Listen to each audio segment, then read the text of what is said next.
Puji Tuhan, shalom. Shalom. Haleluya, selamat siang Bapak Ibu Saudaraku. Apa kabar? Luar biasa. Haleluya. Kita percaya tuntunan Tuhan selalu dalam hidup kita, amin. Seminggu terakhir kita menjalani aktivitas kita, kesibukan kita.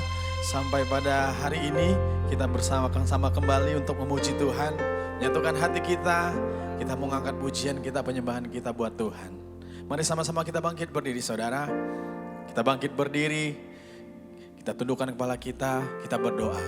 Terima kasih Bapa untuk penyertaan-Mu. Terima kasih untuk segala berkat-Mu yang sudah kami terima. Tuhan, saat ini kami ada di tempat ini, mau satukan hati kami, mengangkat pujian kami yang terbaik. Penyembahan yang terbaik kami mau berikan ya Tuhan. Sebab Engkau layak terima pujian dari segenap umat-Mu. Tuhan, biar kami semua yang datang ke tempat ini, sungguh kami merindukan perjumpaan dengan Engkau. Merasakan hadirat Tuhan. Berkati setiap jemaat-Mu Tuhan di tempat ini. Bapak, mungkin jemaat-Mu ada dalam keadaan sakit, berbeban berat. Kami percaya Engkau sumber jalan keluar bagi setiap pergumulan hidup kami. Terima sembah pujian umat-Mu saat ini Tuhan. Biar Tuhan disenangkan. Dan kami mau awali ibadah ini dengan sama-sama yang kami berdoa. Doa Bapa kami. Mari sama-sama mengucapkannya. Bapa kami yang di surga, dikuduskanlah nama-Mu. Datanglah kerajaan-Mu. Jadilah kehendak-Mu di bumi seperti surga. Berikanlah kami pada hari ini makanan kami secukupnya. Dan ampunilah kami akan kesalahan kami, seperti kami juga mengampuni orang yang bersalah kepada kami. Dan janganlah membawa kami dalam pencobaan, tapi lepaskanlah kami pada yang jahat. Karena Engkau yang punya kerajaan dan kuasa dan kemuliaan sampai selama-lamanya. Amin. Silakan duduk kembali Bapak Ibu Saudaraku. Mari angkat pujian ini kita sembah Tuhan. Sebab Engkau yang termulia dalam hidup kami Tuhan. Engkau yang terbesar.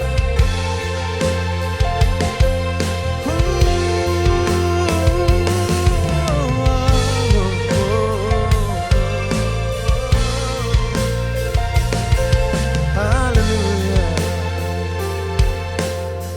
Mari katakan bersama saudara.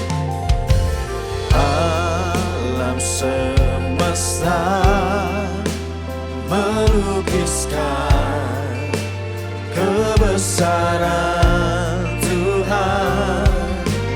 Bumi dan surga menyanyikan kemuliaan nama-Mu. Hosana, Hosana. Layak dipuji, disembah, Kau layak bertata, dulu, sekarang, dan selamanya. Raja atas segala raja, nama-Mu besar termulia. Mari kita beri tepuk tangan sorak-sorai buat Tuhan kita yang besar. Kau yang termulia.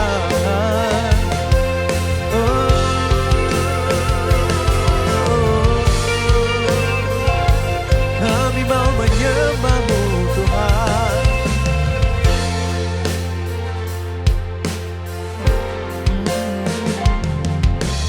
Alam semesta melukiskan kebesaran Tuhan.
kami nyatakan Hosana, Hosana, Hosana. Layak dipuji disembah, Kaulah yang pertama, dulu sekarang dan selamanya. Raja atas segala raja, namamu besar termulia. Kau yang layak, layak dipuji disembah, Kaulah yang bertata dulu sekarang dan selamanya. Raja atas segala raja, namamu besar termulia. Namamu besar termulia. Namamu besar termulia. Mari jemaat Tuhan sembah Allah kita. Terima kasih Tuhan. Syukur bagi namamu. Kami menyembahmu Kau Tuhan. Amin. Rohmu yang hidup lilah. Glory bagi namamu Tuhan.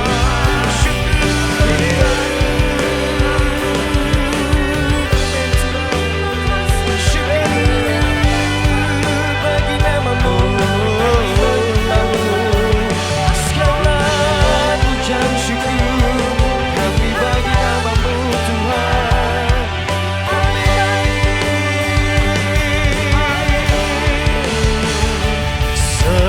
Sembarang puji Dia, sembarang puji Dia, sembarang puji Dia, Sang Raja.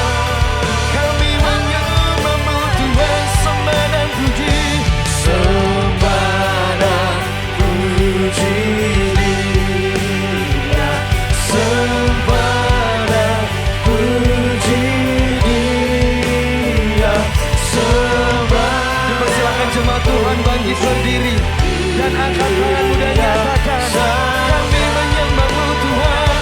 Haleluya. Sembarang puji Dia, kami menyembahmu.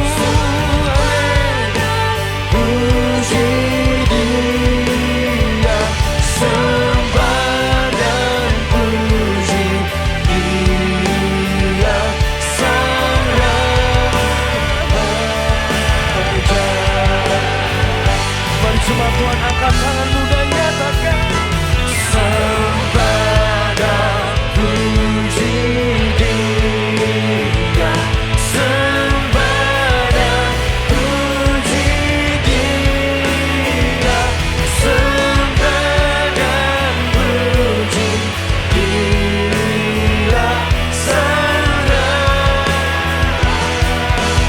Sembarang puji, sembarang puji Dia, Sang Raja.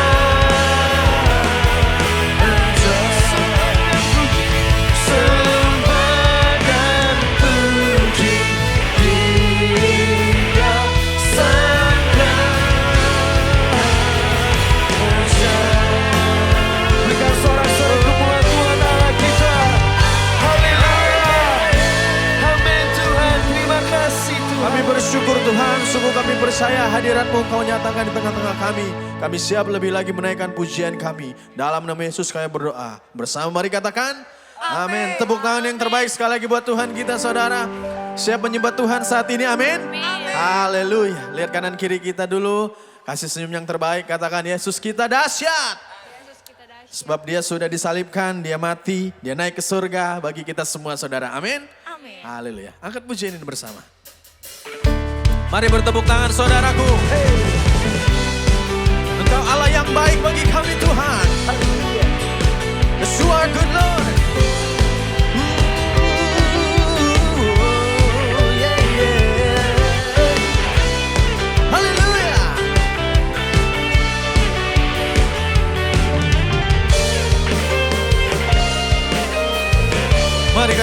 bersama. Dia mati bagiku, Dia bangkit bagiku, Dia Tuhan Allah penyelamatku. Kuasa maut dikalahkan, hidupku dipulihkan, Dia Tuhan Allah kemenanganku. Dia sungguh baik, Dia sangat baik, Yesus, Dia baik bagiku. Dia sungguh baik, Dia sangat baik, Yesus, Dia baik bagiku. Kau sungguh baik Tuhan.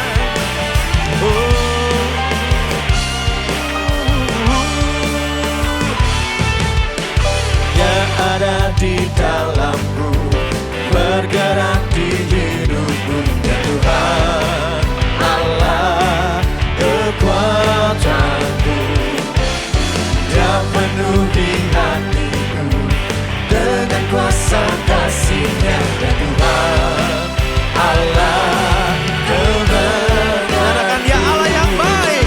Dia sungguh baik, sungguh baik, Dia sangat baik, Yesus, Dia baik bagi. Kau sungguh baik, Dia sungguh baik, teramat baik, Dia sangat baik, Yesus, Dia baik bagiku.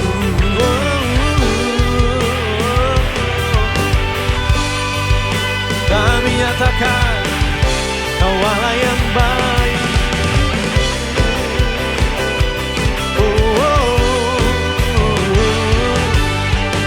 Dia sungguh baik, Dia sungguh baik. Nyatakan jemaat Tuhan, katakan dari hatimu kembali, nyatakan Dia sungguh baik, Dia sangat baik, oh Yesus, Dia baik bagiku. Haleluya. Dia sungguh baik, Dia sangat baik, Yesus, Dia baik bagiku. He is so good to you, He is so good to me. Jesus is so good to you. He is so good, He is so good to you.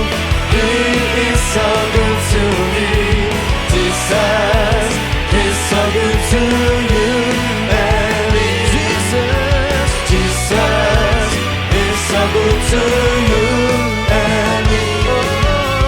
Jesus is so good to you. He's so good to me.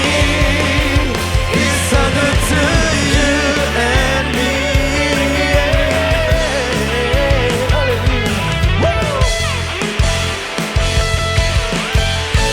Berikan sorak-sorai kita. Haleluya. Dengan penuh sukacita lebih lagi pada siang hari ini, sebab Tuhan kita Tuhan yang benar. Amin. Dengan penuh sukacita lebih lagi kita puji nama Tuhan. Haleluya. Haleluya. Mari kita bersorak-sorai muji nama Tuhan kita, sebab Dia Tuhan yang benar. Haleluya. Hey.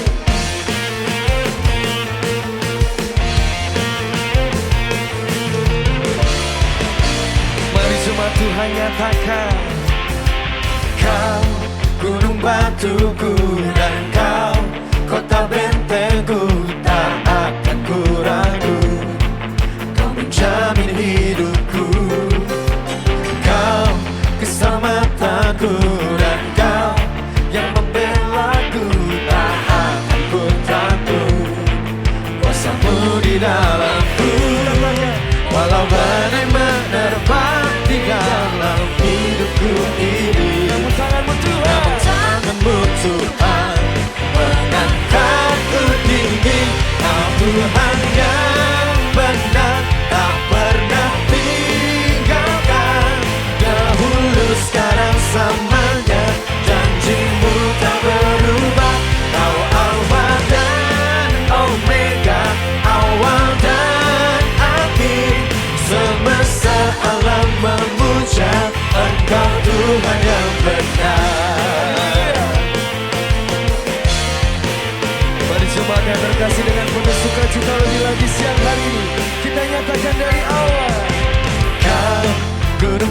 musuhku dan kau tak bentengku, tak akan ku ragu.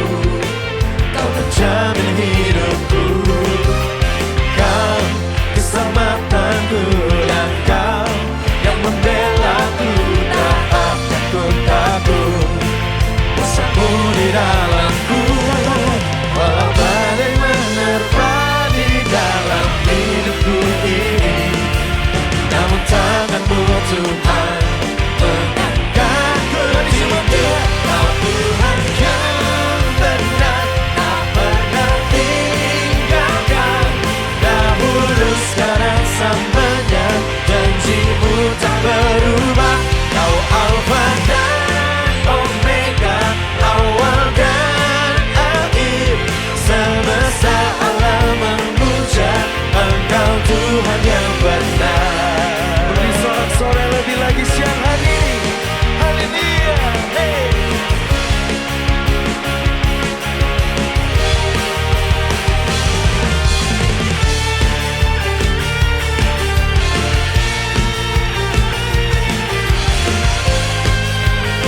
Mari jemaat Tuhan yang dikasihi, nyatakan. Walau badai menerpa di dalam hidupku ini, namun tanganmu Tuhan, namun tanganmu Tuhan mengangkatku tinggi. Kau Tuhan yang benar, tak pernah tinggalkan. Dahulu sekarang samanya, janjimu tak berubah. Kau Alfa dan Omega, awal dan akhir. Semesta alam memuja Engkau Tuhan yang benar. Semesta alam memuja Engkau Tuhan yang benar. Semesta alam memuja Engkau Tuhan yang benar. Berikan sorak-sorai kemuliaan Tuhan kita. Haleluya. Haleluya.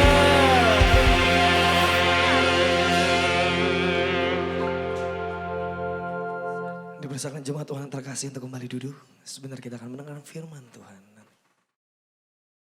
Shalom semuanya, ada info menarik nih tentang bagaimana sikap gereja menghadapi perkembangan zaman yang semakin modern ini. Seperti musik, lighting, dan entertainment. Jangan lupa ikuti seminarnya pada bulan Juli dengan tema Bagaimana Sikap Gereja Menghadapi Dunia yang Semakin Modern Ini. Tuhan Yesus memberkati.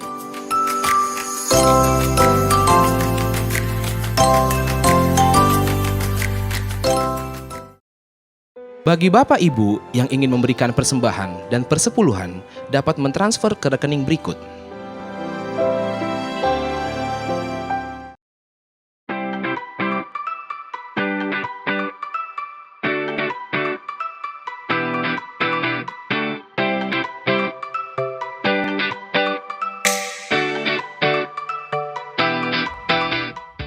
Rumah doa diadakan pada hari Selasa pada pukul 10 pagi, bertempat di GBI Grand Permata Niaga. Ibadah tengah minggu dapat disaksikan pada hari Rabu pukul 6 sore di channel YouTube dan Instagram GBI Grand Permata Niaga. Doa Fajar dapat disaksikan pada hari Sabtu pukul 6 pagi di channel YouTube dan Instagram GBI Grand Permata Niaga. Doa Malam dapat disaksikan pada hari Sabtu pukul 6 sore di channel YouTube dan Instagram GBI Grand Permata Niaga. Ibadah anak diadakan setiap hari Minggu pada pukul 7 pagi di channel YouTube GBI Grand Permata Niaga Kids. Dan ibadah anak onsite diadakan setiap hari Minggu pada pukul 9:30 pagi. Siapkan hatimu lebih lagi saudara untuk menerima kebenaran firman Tuhan.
lagi dari awal angkat pujian ini saudara.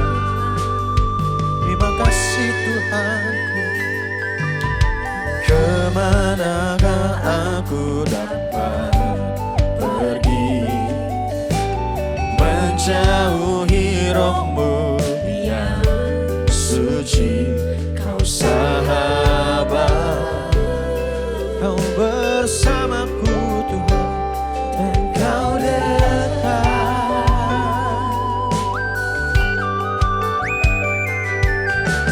Bahkan seluruh pengabdianku tak bisa membalas kesetiaanmu, sungguh mulia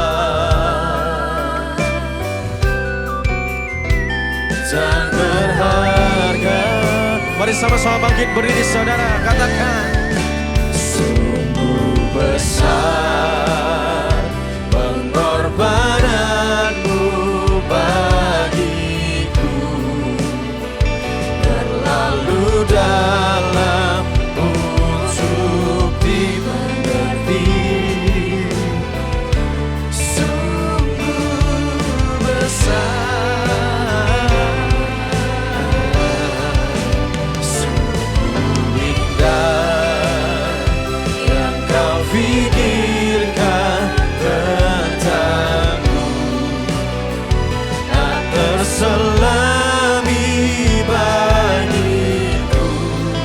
Sungguh indah Tuhan, sungguh indah.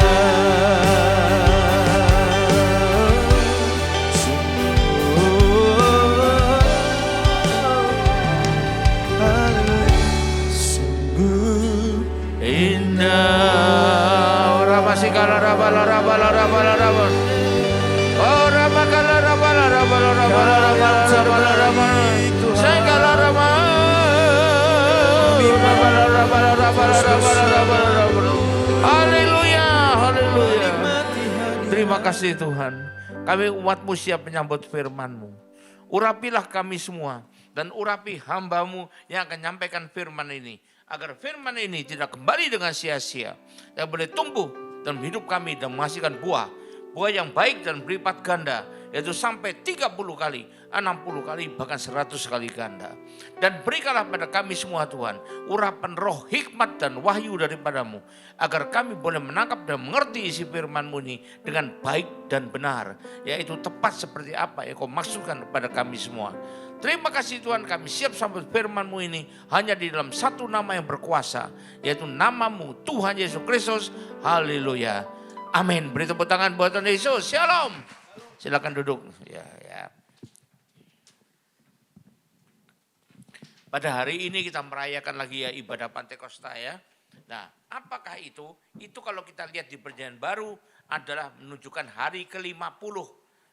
Gimana hitungannya Pak? Karena hari ke-50 dimulai dengan 40 hari setelah kebangkitan Tuhan, ditambah 10 hari lagi, di mana Tuhan mengatakan murid-murid harus menunggu Yerusalem, jangan meninggal Yerusalem. Lalu Roh Kudus dicurahkan, dan itulah kita sebut dengan Hari Raya Pentakosta. Amin. Nah sekarang buat kita yang paling penting, apa maknanya, apa manfaatnya, apa kegunaannya buat kita dengan Hari Pentakosta ini. Banyak hal. Di mana pertama Tuhan sudah pesan sebelum dia naik ke surga. Mari kita baca Kisah Rasul 1 ayat 8. Kisah Rasul 1 ayat 8. Tetapi kamu akan terima kuasa. Bukan surat kuasa loh ya. Bukan kuasa menjual. Bukan kuasa menjaminkan. Tapi kuasa sini adalah dunamos atau dunamis. Artinya kuasa untuk membuat tanda heran dan mujizat. Di luar akal sehat manusia, kuasa diberikan ya. Kalau Roh Kudus turun ke atas kamu, istilah Roh Kudus turun ke atas kamu menggambarkan dipenuhi Roh Kudus. Dan kamu akan menjadi, artinya setelah itu kita berubahlah menjadi saksiku, saksi Tuhan. Menjadi saksi itu tidak gampang loh ya. Kalau kita lihat secara hukum saja, kalau orang tidak tahu sendiri, tidak melihat atau mendengar sendiri, Data-data dari mana dikatakan perkara itu tidak mungkin boleh jadi saksi. Walaupun dia itu temannya, walaupun mungkin keluarganya, baik keluarga yang terdakwa ataupun keluarga korban. Tidak bisa kalau tidak tahu sendiri. Maka perlu tahu sendiri. Jadi kalau kita menjadi saksi Tuhan, berarti kita pasti pernah mengalami perjumpaan pribadi dengan Tuhan. Amin. Yang kita sebut dengan encounter with God. Dan biasanya encounter with God itu adalah mendatangkan kebaikan buat kita. Jadi artinya buat kebaikan kita. Di mana? Terserah Tuhan. Yerusalem kah? Atau seluruh Yudea kah? Atau Samaria kah? Atau sampai ke ujung bumi. Jadi tergantung Tuhan mengutusnya kemana. Tergantung Tuhan mengirimnya kemana. Tergantung Tuhan panggilan kita kemana. Saya ingatkan panggilan itu bukan cuma apa yang harus dilakukan buat Tuhan. Tapi kepada siapa harus melakukannya, di mana harus melakukannya, itu panggilan. Jadi nggak bisa kita beribadah pada Tuhan atau melayani Tuhan dengan meleh-meleh sesuai kesukaan kita, sesuai selera kita, sesuai dengan konsep kita. Nggak bisa, itu semua berdasar panggilan Allah. Nah itu sampai ke ujung bumi. Nah sesudah mengatakan demikian, maka terangkatlah ia disaksikan oleh mereka dan awan menutupnya dari pandangan mereka. Jadi pesan ini diberikan sebelum Tuhan naik ke surga. Kita tahu juga Tuhan sudah memberikan juga pesan atau perintah berupa amanat agung untuk menjadikan seluruh bangsa muridku kata Tuhan ya. Dan membaptis mereka dan mengajarkan pada mereka. Nah itu yang pertama. Yang kedua kuasa apa yang diberikan? Memang di Kisah 1 ayat 8 tidak terlalu dijelaskan. Tapi sebelumnya kalau kita baca Injil yang lainnya, Injilnya saling bertautan. Bukan berdiri sendiri-sendiri, saling bertautan. Dan di Markus 16 ayat 17 dia menuliskan tentang itu. Sebelum juga dia berangkat ke surga. Markus 16 ayat 17. Ini yang perlu kita ingatkan setiap kali kita memperingati Hari Raya Pentakosta. Nah kita lihat naik dulu, ayat 19 kita baca dulu. Untuk menunjukkan ini sama dengan keadaannya. Sesudah Tuhan Yesus bicara demikian kepada mereka, terangkatlah ke surga. Lalu duduk sebelah kanan Allah. Ayo balik lagi ke ayat 17. Jadi apa yang dikatakan? Dikatakan Tuhan, tanda-tanda ini. Tanda apa? Tanda heran dan mujizat. Itu tadi yang kuasa dengan kuasa yang tadi itu. Akan menyertai orang-orang yang percaya. Jadi bukan kita seret dia, bukan, tapi akan menyertai kita kalau kita percaya. Percaya di sini bukan percaya gampang-gampangan saja. Kalau cuma percaya Yesus Tuhan, kalau cuma percaya Yesus anak Allah, saya mau tanya kalau gitu. Apakah iblis percaya Yesus Tuhan? Percaya enggak? Apakah setan tahu bahwa Yesus itu anak Allah? Buktinya pada waktu Tuhan datang ke Gerasa, orang yang dirasuk setan mengatakan, apa maksudmu aku anak Allah? Loh, tahu dia. Jadi kalau kita cuma percaya Yesus adalah Tuhan, cuma percaya dia anak Allah, apa lebihnya kita daripada setan? Kalau gitu. Berarti sama dong kalau gitu. Nah kita percaya sih harus lebih lagi. Kalau kita percaya misalnya bahwa obat ini bisa menyembuhkan penyakit kita minum enggak? Minum. Berarti melakukannya itu percaya yang lebih dalam lagi. Kalau kita percaya misalnya bahwa kalau makan bakal jadi kenyang. Mau enggak kita beli makanan kalau kita lapar? Mau enggak? Mau karena percaya. Kalau sampai kita enggak percaya, beli makanan pun dimakan enggak bakal kenyang. Untuk apa mengeluarkan duit? Tetap aja lapar kan gitu kan ya. Nah itu kalau kita bilang percaya sesungguhnya. Nah dengan demikian barulah tanda ini menyertai kita. Tanda apa? Yang pertama, mereka akan mengusir setan-setan demi namaku. Kalau orang percaya mengusir setan, berarti yang takut siapa di sini? Yang takut orangnya apa setannya? Sekarang pertanyaannya, secara normal biasanya kalau orang ketemu setan, apalagi ketemunya jam 2, jam 3 dini hari di kuburan, kira-kira yang lari siapa? Tapi kok setan yang lari ini? Apakah mungkin? Oh mungkin, saya tahu persis. Ada seorang hamba Tuhan, saya ulang lagi ceritanya ya. Yang lalu diundang ke satu tempat. Ini gereja di Jakarta. Lalu kemudian sudah sampai waktu istirahat, dia beristirahat di ruangan yang disediakan. Nah banyak pendeta juga di sana. Wakil gembala lah, pejabat-pejabat yang ada di sana. Lalu tiba-tiba para pejabat lari semua masuk di ruangannya. Pak, tolong Pak, katanya sama hamba Tuhan itu. Ada apa? Itu ada orang ngamuk dirasuk setan Pak. Kami ditendang-tendang, dipukul-pukul, diusir-usir. Wah kok gawat gitu ya. Ya sudah dia balik ke ruang ibadah. Baru buka pintu ruang ibadah. Baru masuk ada seorang anak muda. Tiba-tiba menghadapi dia. Dan berlutut di kakinya. Ampun, ampun. Sambil mencium-cium sepatunya. Jangan usir saya, jangan usir saya. Nah, ada dia tahu ini rupanya orang yang ngamuk diusir setan. Tumpi tangan, enggak usah lama-lama, langsung keluar setannya. Berarti yang takut siapa? Setannya kan? Baru lihat dia, ampun, ampun, ampun. Nah itu karena kuasa itu nyertai dia. Bukan karena dia lebih serem dari setan, bukan. Kalau gitu Pak, tolong difoto Pak. Tanduknya ada berapa Pak? Setan tanduknya 2, dia barangkali tanduknya 5. Waduh, setan buntutnya 1 Pak. Siapa tahu buntutnya dia 15 Pak. Setan taringnya 2 Pak. Siapa tahu dia taringnya 11 Pak. Bukan begitu. Setan takut pada kuasa roh yang nyertai dia. Amin. Jadi bukan karena kegagahannya dia, bukan keperkasaan dia, bukan kesanggupannya dia. Tapi karena kuasa itu menyertai di belakang dia. Setan takut bukan lihat mukanya, takut melihat kuasa Tuhan di belakangnya dia itu. Nah ini harus kita buktikan ya. Lalu mereka berbicara dalam bahasa-bahasa yang baru bagi mereka. Ini yang kalau buat kita orang Pentakosta karismatik menyebut dengan bahasa roh. Kemarin saya terangkan, bahasa roh itu bukannya 1 macam, tapi saya bilang 3 macam. Nah tentu bukan untuk di hari Minggu ya saya jelaskan ya. Karena hari Minggu itu kan masuk rekaman, nanti bisa menimbulkan banyak perdebatan. Tapi kemarin saya jelaskan. Lalu kenapa bisa bertentangan? Karena masing-masing punya argumentasi hal yang berbeda.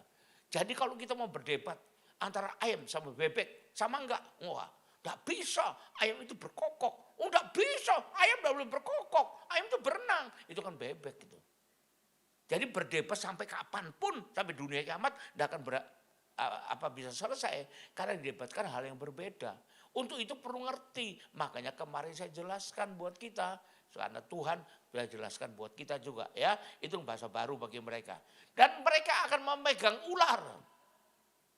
Ular itu biasanya berbahaya nggak buat manusia? Maaf ya, kalau dipegang kira-kira dielus-elus gimana kira-kira? Masih ingat siapa itu penyanyi dangdut itu? Karena meluk ular lalu gimana jadinya? Berbahaya kan? Nah kalau dipegang ular yang kita pegang mananya? Dahinya atau mananya? Lehernya kita pegang. Supaya kita lumpuhkan kasarnya. Bukan lumpuh tidak bertenaga, bukan. Tidak bisa bergerak lagi. Kalau kita pegang buntutnya misalnya, kira-kira kemana larinya? Kepalanya. Waduh, matok kepala leher kita nanti. Nah memegang ular di sini melumpuhkan yang jahat. Mungkin ada rencana jahat orang buat kita. Tapi ada kuasa yang bisa kita lumpuhkan tanpa melumpuhkan orangnya. Ularnya bukan lumpuh, bukan. Pekerjaan ular yang kita lumpuhkan. Nah ini lambangnya di sana gambarannya. Dan sekalipun mereka minum racun maut tidak akan mendatangkan celaka. Mungkin gak ini? Secara logika tidak mungkin. Kalau nggak percaya ambillah baygon sayang, minumlah baygonnya. Kira-kira berakhir di mana? Buntek bio. Kan gitu. Tapi kenapa minum racun maut tidak celaka? Dan terbukti juga. Ada seorang hamba Tuhan yang punya kelemahannya di bagian pencernaan. Gampang sekali diare. Sedikit aja salah makan diare. Gitu. Sedikit aja kalau cabenya kebanyakan diare sudah. Satu kali dia sakit influenza, flu. Influenza itu kan berarti batuk dan pilek ya. Kalau hanya batuk aja mungkin orang belum bilang flu. Itu ada batuk gitu aja. Ini batuk dan pilek. Dan kalau pilek biasanya hidungnya buntu. Kalau buntu maka penciuman juga terhambat, betul ya? Lalu kalau makan apa-apa enggak bisa ngerasakan enak atau enggak enaknya kan. Pokoknya telan aja kan gitu. Nah sekarang dia itu satu kali dia buka kulkas. Dia dapati ada makanan kesukaan dia dalam kulkas. Enggak tahu siapa yang naruh. Langsung dia ambil, dia serokop. Waduh, bukan karena rakus, bukan. Karena makanan kesukaan yang lama enggak pernah didapatkan. Langsung dihabisin. Pada waktu tiba-tiba terbukalah penciumannya. Kan kita pernah ngalami kan kalau hidung buntu tiba-tiba terbuka tapi nanti buntu lagi. Waktu terbuka, bukan langit yang terbuka ya. Terbukalah kekhawatirannya. Kenapa? Ketakutannya. Karena ternyata terciumlah makanan yang ditelan tadi. Masam sekali. Artinya apa? Apa kebanyakan jeruk atau basi makanan ini? Nah kalau orang makan makanan basi kira-kira pencernaan terganggu gak? Apalagi pencernaan gak kuat. Wah pasti jangan-jangan ini, jangan-jangan. Mencret 3 hari 3 malam gak ada berhentinya katanya. Jangan-jangan gak cukup ada bawa ember nanti di kamar, bawa tong di sana itu. Jangan-jangan begitu. Wah tetapi dia tiba seperti ada yang mengingatkan. Saya tahu itu Roh Kudus yang mengingatkan. Nih tanda-tandanya. Sekalipun mereka minum racun maut, tapi mereka tidak akan celaka. Dia berdoa baca ayat ini dengan iman. Lalu kemudian dia ini bersiap-siap lah. Kalau bakal kira-kira bahkan mesti dirawat di rumah sakit. Tapi dia tunggu sampai malam, gak ada apa-apa. Dia tunggu sampai besok, gak ada apa-apa. Sampai seminggu, gak ada apa-apa. Berarti tidak berdampak sama sekali makanan basi itu. Mungkinkah? Jawabannya tidak mungkin. Tapi karena kuasa itu ada nyertai dia, maka itu semua mungkin. Amin. Beri tepuk tangan buat Tuhan Yesus. Dan mereka akan meletakkan tangan orang sakit dan orang sembuh. Dan ini bukan hal tidak mungkin. Tidak usah minum obat, tidak usah dioperasi, tidak usah disuntik. Taruh tangan saja. Kanker 10 cm langsung hilang. Saksinya banyak. Amin. Bahkan bukan cuma itu, sakit sembuh. Orang mati pun bangkit. Bahkan matinya sudah 3 hari 3 malam. Bangkit. Kenapa? Karena kuasa dari Roh Kudus ini. Dari berarti kuasa Tuhan menyertai dia. Jadi janji Tuhan bukan main-main. Janji Tuhan sudah terbukti, tergenapi. Amin. Karena itulah mestinya kita memuliakan Tuhan, mengagungkan Tuhan terus di hidup kita. Amin. Termasuk segenap bangsa yang lain. Karena Roh Kudus juga diberikan untuk supaya kita bisa memenangkan segenap bangsa di muka bumi menjadi murid Tuhan. Karena itulah Bapak Ibu saya tulis lagu itu yang berjudulkan diagungkan oleh segenap bangsa. Saya biasanya kalau nulis lagu itu bukan lalu ingat dulu Sumbang. Wah ingat siapa lagunya apa ya. Bukan. Tapi saya ingat firman itu saya tuliskan di lagu. Nah mari kita dengarkan kalau perlu kita nyanyikan bersama. Tapi teksnya ada kok, nyanyikan aja bersama. Ya, untuk mengagungkan Tuhan. Karena segala bangsa saya tuliskan harus mengagungkan Tuhan juga. Mari kita nyanyikan.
Waktuku susah dan menderita, Yesus layan ku seru.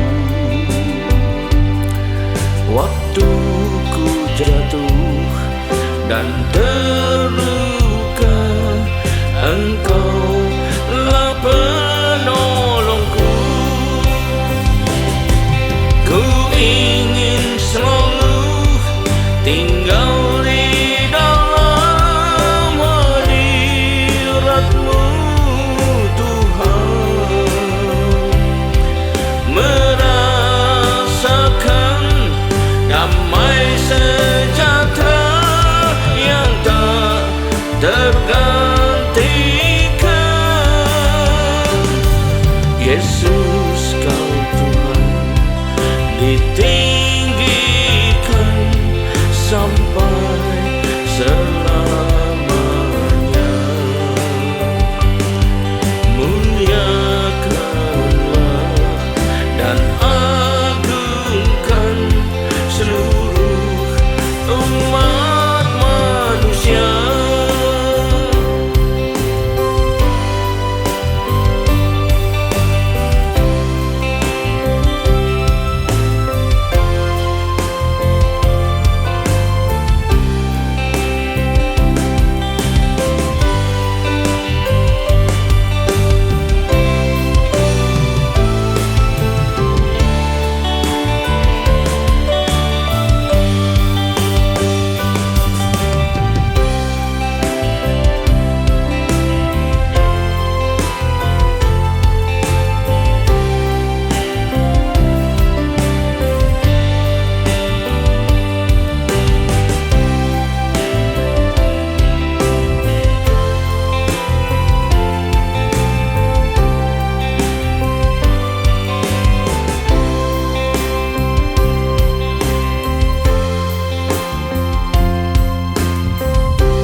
hendak ku mengadu.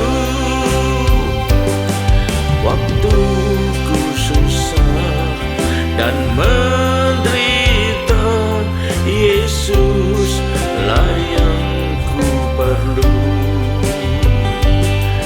Waktu ku jatuh dan terluka, Engkau lah penolongku.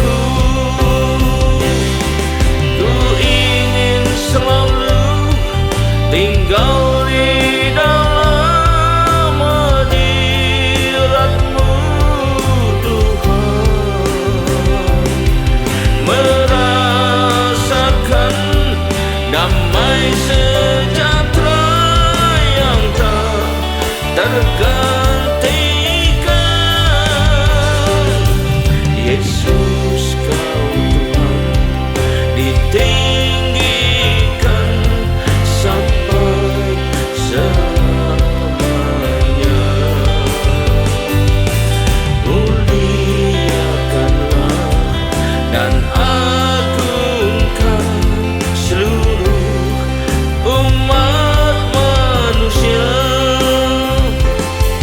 oleh segenap bangsa, oleh segenap bangsa.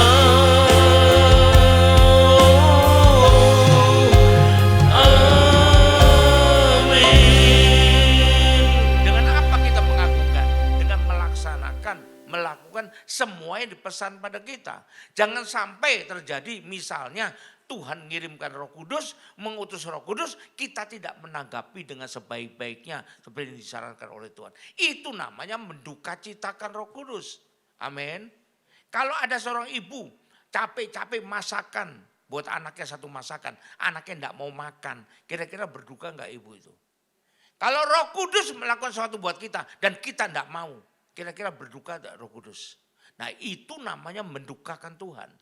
Firman Tuhan sudah mengingat kita, jangan mendukakan Roh Kudus. Dari perjanjian lama, perjanjian baru, semua ada. Karena akibatnya tidak enak buat kita. Akibatnya buruk buat kita. Untuk perjanjian baru kita baca di Efesus ya pasal 4 ayat 30. Ini ingatkan pesan Tuhan buat kita. Dan janganlah kamu mendukakan Roh Kudus yang telah menyertai kamu menjelang hari penyelamatan. Udah ada yang Tuhan lakukan, jangan didukakan dia. Bukannya berterima kasih, bukannya balas budi, malah balas air susu dengan air tuba itu namanya. Bahkan perjanjian lama lebih parah lagi ya, malah ada ancaman hukuman buat kita. Ya, kita baca di Yesaya 63 ayat 10. Yesaya 63 ayat 10. Tetapi mereka memberontak dan mendukakan Roh Kudusnya. Maka ia Tuhan berubah menjadi musuh mereka. Dan ia sendiri berperang melawan mereka. Kalau ada pihak manapun yang berperang melawan Tuhan, kira-kira yang kalah siapa? Halo? Tuhan tidak mungkin kalah. Jadi kalau kita berperang melawan Tuhan, bonyok kita itu namanya. Karena itu jangan mendukati Roh Kudus. Saya lagi, gimana mendukakan itu? Kita perlu tahu dengan tidak menghargai apa yang diberikan pada kita. Nah, ingat loh, Tuhan berikan Roh Kudus, mengutus Roh Kudus bukan hanya untuk berikan kuasa, bukan untuk kita jadi menginjil, bukan cuma itu, tapi jauh sebelum kematiannya, jauh sebelum naik kayu salib sudah dipesankan pada kita. Buktinya ada di Yohanes 14. Yohanes itu kan 21 pasal. Ada di Yohanes 14. Mari kita baca Yohanes 14. Ayat berapa tadi ya?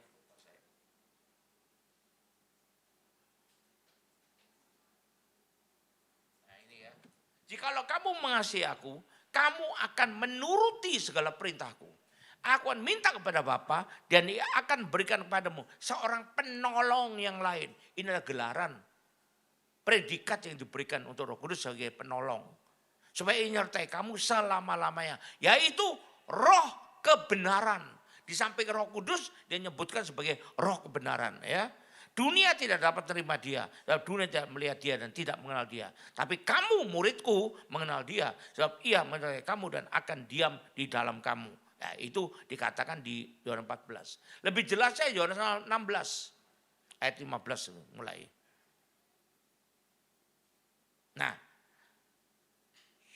Maaf, bukan 15, 13 kali ya. Nah, tapi apabila ia datang, yaitu roh kebenaran itu. Kenapa disebut roh kebenaran? Ia akan memimpin kamu ke dalam seluruh kebenaran. Tidak ada yang tidak benar. Jadi kebenaran yang paling tinggi, paling mutlak di kolong langit ini. Ia akan memimpin kamu. Jadi kalau kamu tidak mau dipimpin, itu mengecewakan. Itu mendukakan. Akibatnya apa? Hukuman berat menanti. Sebab ia tidak akan berkata-kata dari dirinya sendiri. Jadi apa dong yang disampaikan kebenaran itu? Tapi segala sesuatu yang didengarnya, itulah yang akan dikatakannya. Apa yang dengar itu? Nanti kita lihat. Dan ia akan beritahu kepadamu hal yang akan datang. Ia akan memuliakan aku. Sebab ia akan memberitakan kepadamu kebenaran tadi. Apa yang diterimanya daripadaku. Apa yang disampaikan Tuhan Yesus. Termasuk di dunia ini. Apa itu namanya? Itulah firman Tuhan. Karena memang Alkitab mengatakan firman Tuhan itulah kebenaran kita. Kita baca lagi Yohanes 17 ayat 17. Yohanes 17 ayat 17. Nah, kuduskanlah mereka dalam kebenaran. Jadi kalau kita terima kebenaran, kita dikuduskan. Firman-Mu, firman Tuhan adalah kebenaran. Jadi kalau ada kebenaran firman disampaikan, apa itu firman yang benar itu? Itu firman yang asli. Injil Kristus, bukan yang berkedokkan firman. Dikatakan firman, dasarnya firman, tapi tafsirannya sesuka sendiri, kebanyakan asumsi. Saya mau mengatakan terus terang saja. Saya melihat bahwa dalam kekristenan di dunia banyak loh yang memakai firman sebagai dasar. Tetapi tafsirannya kesimpulan sendiri alias asumsi sendiri. Itu semua bangunan, pondasinya kuat bener, kokoh bener. Tapi kalau tiang dan baloknya nggak kuat, kira-kira ambruk nggak? Ini ada ahli bangunan juga nih, Pak Arifin, betul nggak? Pondasinya kuat sekali, bisa menahan bangunan 35 lantai. Tapi kolom dan tiang tiang itu kolom dan baloknya lemah sekali. Kira-kira ambruk nggak bangunan itu Pak? Ambruk. Jadi kalau kita terima sepertinya firman, sepertinya kebenaran, tapi ditafsirkan, diajarkan dengan asumsi sendiri, bukan asli ajaran Kristus, seperti yang dulu diberikan pada para rasul, maka kita juga ambruk. Dan itu artinya kita tidak mau menerima kebenaran yang asli. Sebaliknya, kalau kita disampaikan satu kali seorang hamba Tuhan, diutus Tuhan, untuk menyampaikan kebenaran yang asli, tapi nggak cocok dengan selera kita. Tidak cocok dengan pikiran kita. Tidak cocok dengan konsep kita. Tidak cocok dengan apa yang kita yakini. Berdasarkan apa yang dikatakan orang yang kita kagumi. Sudah ratusan tahun yang lalu mungkin. Lalu kita tidak mau menerima. Mungkin ngomongnya halus ya sudahlah. Masing-masing punya keyakinan sendiri-sendiri. Kira-kira itu nolak Roh Kudus gak? Mendukung Roh Kudus gak kalau gitu? Dan kalau mendukung Roh Kudus. Aku akan berubah. Dari Tuhanmu menjadi musuhmu. Berat gak?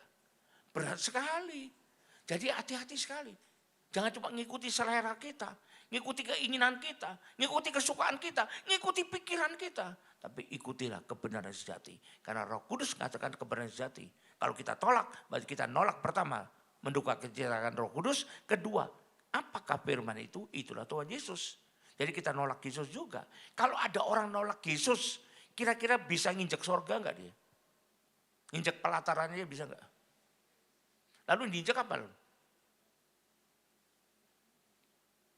Mari kita pikirkan. Jadi hati-hati. Kalau ada firman disampaikan, jangan-jangan ya. Tidak selalu sih. Roh Kudus memimpin dia. Nyampaikan kebenaran yang sejati. Jangan pernah menolaknya. Walaupun Anda belum ngerti, mending tanya. Walaupun gak cocok dengan selama ini Anda anut, mending Anda menyerah. Amin. Ini pesan Tuhan. Sebelum dia ngirimkan Roh Kudus. Nah kita hari ini merayakan Pentakosta. Roh Kudus dikirimkan. Tapi kita jangan melupakan pesannya. Kalau cuma merayakan itu rame-ramenya doang. Amin. Harus tahu kita. Kalau saya bilang begini, jadi bukan orang yang terlalu pintar, bukan. Tapi orang yang menyampaikan kebenaran dari Roh Kudus. Sekarang saya kasih contoh. Ini hal sehari-hari. Kalau Maria Carey, ya, itu menyanyi pakai mic gitu ya. Suaranya kan melingking tinggi menembus awan-awan kan gitu. Merdu terdengar ya. Tapi kalau ada maaf nenek-nenek usia 98 tahun udah bogang semua, sudah ompong semua. Mic-nya sama dipakai, tapi suaranya kira gimana? naik menembus langit atau terkecebur ke dalam sumur. Mic-nya sama loh ya, tapi isinya beda. Makanya orangnya boleh sama. Jangan lihat mic-nya merek apa itu. Sure, wah hebat. Bukan. Tapi lihat siapa yang suaranya terdengar. Kalau kita dengar orang ngajar firman, bukan siapa dia. Tapi siapa yang di belakang dia, yang nyertai dia. Untuk menyampaikan ajaran itu. Amin. Jadi mulai saat ini, kalau ada ajaran gak cocok dengan pikiran kita sama sekali, malah gak cocok diajarkan oleh nenek moyang kita pun. Tapi kalau itu benar dari Tuhan, kita harus berani mengambil sikap. Amin. Saya tidak panjang-panjangkan lagi, itulah yang Tuhan pesankan sebelum mengirimkan Roh Kudus. Roh Kudus sekarang sudah dikirimkan, diutus pada kita, tinggal kita aja gimana meresponinya. Maukah kita semua meresponi dengan sebaik-baiknya? Amin. Yang mau lambaikan tanganmu. Beri tepuk tangan buat Tuhan Yesus. Haleluya. Mari kita bangkit berdiri ya. Kita tutup dalam doa. Terima kasih Tuhan, Engkau telah mengingatkan kami apa yang harus kami lakukan dengan Kau mengirim atau mengutus Roh Kudus kepada kami semua. Roh Kudus pimpinlah kami dalam segala kebenarannya. Dan biarlah Kau berikan kuasa pada kami untuk bisa menjadi saksimu dan memenangkan jiwa-jiwa bagimu. Bukan karena kegagahan kami, bukan karena kemampuan kami, tapi karena kuasa yang daripadamu yang nyertai. Terima kasih Tuhan, di dalam nama Yesus berdoa. Haleluya. Amin. Tetap berdiri, kita angkat dua tangan terima berkat Tuhan. Kembalilah ke tempat masing-masing dengan berkat terbaik dari Allah Bapa di sorga. Dengan kasih karunia dan damai sejahtera dari Tuhan kita Yesus Kristus. Juga dengan persekutuan, pertolongan, penghiburan, kekuatan, terutama dengan urapan yang penuh dengan Roh Kudus. Yang diberikan pada kita, yang kita terima mulai saat ini sampai sepanjang tahun ini, sampai Maranatha, bahkan sampai selama-lamanya. Yang percaya dan terima berkat Tuhan ini, sama-sama katakan, amin. Tuhan berkati, sampai jumpa, haleluya.